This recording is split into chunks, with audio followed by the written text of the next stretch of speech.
Olá, pessoal, boa noite, tudo bem?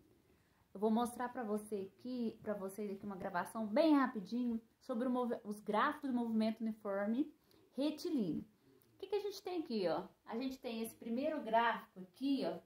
Esse primeiro gráfico que a gente tem aqui é o gráfico da velocidade em função do tempo. A velocidade do movimento uniforme, ela é constante, então a gente tem uma reta que representa o gráfico da velocidade. Então, sempre que a gente tem uma reta aqui no gráfico, a gente tem um movimento uniforme retilíneo, porque a velocidade é constante, certo? Agora, se a velocidade estivesse aqui, ó, no quarto quadrante, ó, olha o exemplo aqui de baixo, ela está do lado de baixo aqui, ó, no sentido negativo do eixo Y. Nesse caso aqui, porque eu tenho uma velocidade, movimento retrógrado, a velocidade é negativa, certinho? Agora aqui, ó, esse segundo gráfico aqui, ó, que a gente tem, é o gráfico da posição em função do tempo. Esse gráfico é representado por essa fórmula, espaço final, que é igual ao espaço inicial, mais velocidade vezes o tempo. Essa fórmula a gente chama ela de sorvete, para um mnemônico, para a gente não esquecer dela.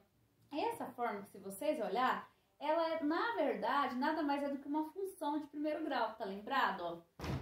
Desculpa, gente, o quadro aqui mexeu. Espera aí que eu vou só arrumar o quadro aqui.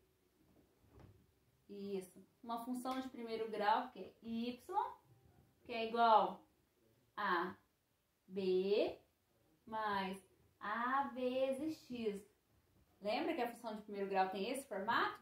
No caso aqui, o SO seria o meu b, o v seria o meu a e o t seria o x. Vamos ver, aí o gráfico dessa função de primeiro grau, vocês aprenderam lá em matemática, que é uma reta inclinada.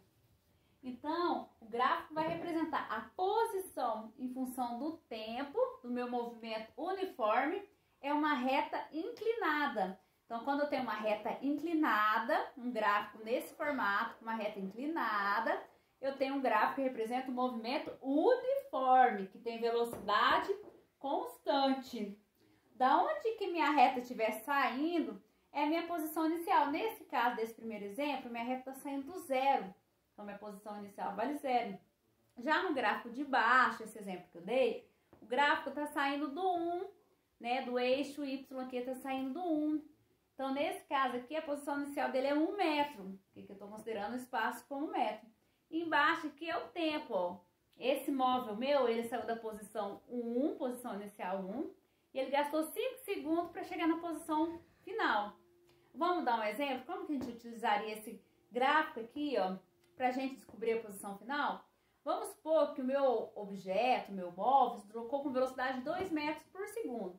Vou usar a fórmula do sorvete, ó. Posição inicial, da onde que ele saiu? Eu quero saber a posição final, a distância que ele percorreu. Posição final é o meu S, e a posição inicial é de onde que ele saiu? Do 1 metro, mais a velocidade que eu dei exemplo como sendo 2, vezes o tempo que ele gastou para percorrer esse espaço todo aqui. Eu quero saber a posição inicial. 5. 2 vezes 5, 10. 10 mais 1, 11 metros. Certinho? Então, resumindo, ó, no movimento uniforme, os gráficos vai representar ele. Da velocidade em função do tempo, uma reta, porque tem velocidade constante. Da posição em função do tempo, é uma reta inclinada. No caso aqui da velocidade, é uma reta, tá aqui uma reta paralela. E no caso da posição em função do tempo, é uma reta inclinada. Porque nada mais é essa fórmula aqui que representa para mim um movimento uniforme, espaço final igual ao espaço inicial mais a velocidade vezes o tempo, do que uma função de primeiro grau. Certinho? Gente, vou dar pausa aqui, para vocês vão parar o vídeo agora, a gente vai para a segunda parte do vídeo, gráfico do movimento uniforme variado.